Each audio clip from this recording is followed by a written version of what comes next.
What's going on, guys? Welcome back to 100% Chelsea, where Chelsea have just beaten Dynamo 3-0 in the last 16 of the Europa League. I'm here with Cameron. Let's go straight into the player ratings. Let's start the goalkeeper, Kepa. He didn't have much to do today. He didn't have too much to do today, so I'm just going to give him a 6. Standard. When the ball came to him, it was in his hands. That's all I really care about. Moving on to Davide Zappacosta now. I'm not going to lie, I didn't think he was that good today. I thought there wasn't a lot of creativity coming down his side. He held onto the ball too long. Decision-making was poor. Bruv, Sarri only played him just to rest Dave. That's the only reason he played today, fam, because... Small positives. Yes, small positive. Dave gets rested, but like, listen, he's not providing width on the right hand side. That was me. On the right hand side, he's not providing width. You've even got Christian Luis saying, "Bruv, move out wide. We need to pass that ball to you." He's not making overlapping runs. When he has got the ball, he's looking down. He's dribbling with his head down, bruv. What are you doing? Like, I'm not trying to mock it. But he was the worst player on the pitch for us today. Easily the worst player on the pitch. He gets a 5 from me. But listen, he done what he needs to do here and there. But sometimes I just wasn't happy. Like, he was pissing me off at times. He gets a 5. I agree. Moving on to Andreas Christensen now. I'm not going to say Kiev threatened us that much going forward, but whenever they did, he just sorted it out. Yeah, exactly. He done his job. When the ball was near him, he done what he needed to do, and that's that. Christensen, he gets a 7 from me. I was pretty happy with him today. Moving on to David Luiz now. Again, same thing. Dynamo Kyiv didn't really do much. Whenever they did, he sorted it out. But I think it was a bit bad because them long balls out to the right-hand side were perfect. Yeah, I was just about to say that. Them long balls from him were sweet today. They were sweet. And there was the one thing I did like from him today, is him with the captain's armband. He was a true leader today, in my opinion. I do think he was a true leader. There was times where even Alonso wasn't providing enough width for the passes. He's calling out Zappacosta. He's sending players to move. I felt like we had a leader on the pitch today, and I was very happy with him with the armband. I was very happy with him today. The passing was great. I feel like I can give him an 8. I think he gets an 8 from me today. All right, calm. Left back, Marcos Alonso now. I'm not going to lie, I thought he was really slow on the ball today. It was like Zappacosta didn't really do much. Yeah, he didn't do too much. But I will say defensively, I feel like he handled what he needed to handle. I don't feel our left-hand side was as much as a weakness as it has been previously in the season, so I do have to credit him for that. He just gets a standard 6 from me. Standard 6, average performance. All right, Jorginho now. Didn't think he was bad today. I thought, call him the conductor and everything. I actually thought it was going back to that Jorginho we saw from the start of the season. Yeah, I was quite happy with Jorginho today, to be fair. Listen, he won the ball quite a few times as well. That's the one thing to realise. He did win the ball quite a few times. He didn't really seem to let himself get bullied as much as you think he would have today, especially against a side like Kiev. They were a pretty physical team, and he handled himself quite well. His passing was pretty good for me today, and honestly, I would say he was above average. So I'm going to give him a 7 today. All right, let's go to Ross Barkley now. Barkley I didn't think was bad, but I don't think he had as much of an impact as we wanted. Yeah, that's my thing with Barkley. It's rarely the case of where he plays dreadful. He rarely has bad games, but he rarely has good games, in my opinion. There's nothing that makes you go, you know, Barkley, you done that today. I don't really get that feeling, and it's not the case of where you're just missing it. It's genuinely the case of where I don't really feel like he's doing anything. I don't feel like he's doing too much. His forward passes are okay at best. Dribbling with the ball, he barely does it. He barely drives with the ball, and that's what I want to see from him, because I know he's got that in his locker. That's what frustrates me with Barkley. He's got it in his locker, but we don't always see it. I want to see it more from him. I mean, defensively, I thought it was quite good as well. He does bring good defensive stability to that midfield, because even though he's not, sometimes I want to see him driving with the ball, making the runs. Him staying back provides solidity. So I will credit him for that. He just gets a standard 6 performance from me today. All right, Mateo Kovacic, great on the ball, but man, I keep saying it. He needs to start shooting when he's in those positions to do it. Yeah, man, it's frustrating. It's frustrating. I mean, I will credit him for when he was in tight spaces. He was trying to dribble out, trying to make a bit more forward passes. He was trying to make more forward passes today, and I'll credit him for that. But same off him, Kovacic, man. Put him on shooting drills, bruv, because he can't shoot, fam. Sometimes it feels like he doesn't even have the confidence to shoot. That's what frustrates me a little bit more, because we've brought you in from Real Madrid. I'm not saying you're playing badly, but you need something else that's gonna. You need that cutting edge. Exactly, you need that cutting edge. You need something that's gonna you need to tell me how good you are. I want to see how good you are. I want to see you hit that ball. Even if I'm not even telling you to hit the back of the net, I'm just telling you to challenge the keeper. That's all I want to see him do. So I'm going to give him a 7 because he was above average. I'll give him that. He was above average, but I want to see that more. Yeah, I agree. Pedro, now movement was crazy from him saying he found himself in plenty of spaces to create chances. But if I'm Pedro, there's a lot of chances that he should have put away. The finishing could have been a lot better. Sorry, someone was smoking, it's fucked up my throat. But I thought Pedro was good today. I do think with the ball at his feet he was quite good. Defensively he was good. But it was just the finishing that frustrated me today. It was just the finishing. But personally for me, he's my man of the match. I think he's my man of the match because listen, he did get the goal. And I feel like out of the 2 wingers in the team today, he provided a lot more. Going forward, he provided the most. Chelsea! Hey, that's it, up the Chelsea. But Pedro provided so much in the attack today, and it was needed. It was needed for me. So, personally, I'm going to give Pedro an 8. I'm going to give him an 8. But the finishing needs to be a lot better. All right, let's go on to Willian now. He had a brilliant free kick. Yeah. It looked the same as the one in 2015 as well. Yeah. Felt a bit weird for me because I was there for that as well. But talking about his performance, great free kick.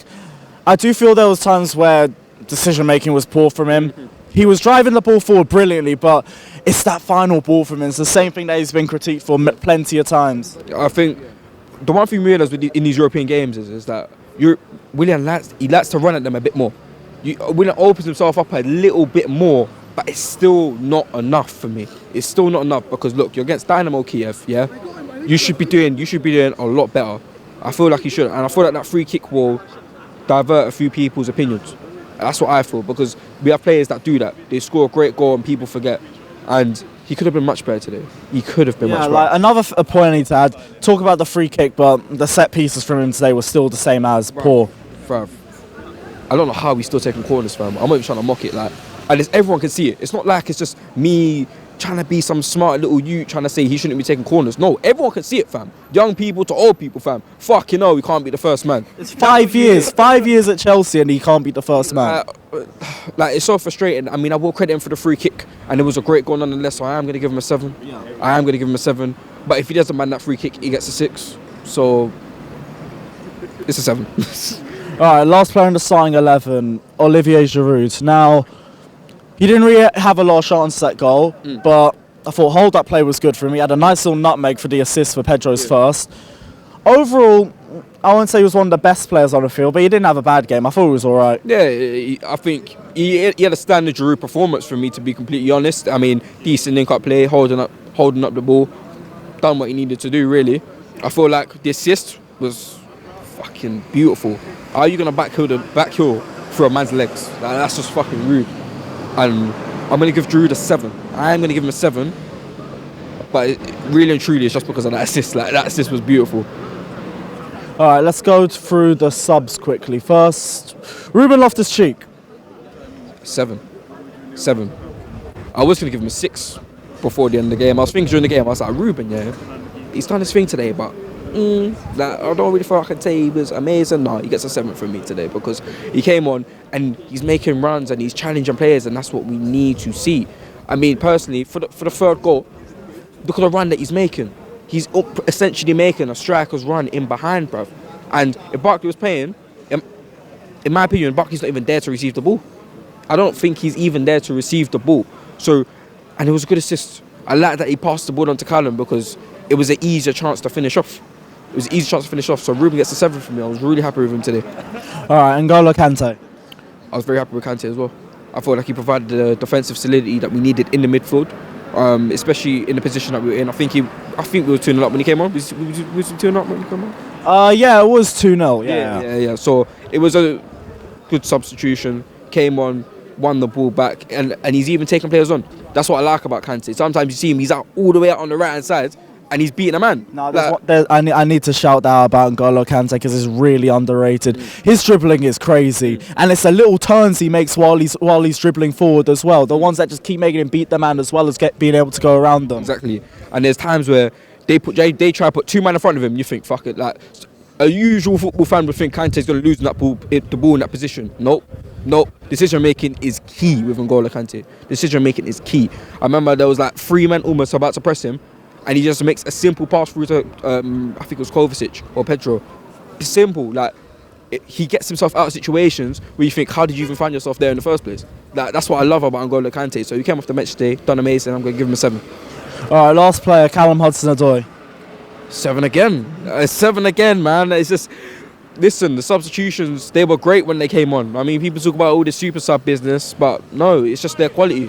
In my opinion, it's just their quality. I mean, that when he came on for Willian, you could see that the attack was a lot better. When he's receiving the ball, the first thing he's trying to do is run past that man. He's trying to run past that man and go straight for goal. That's what I like to see. I like to see that because I feel that's what we're missing. In these games, sometimes we're missing the intent of trying to go for goal, and he's running at players.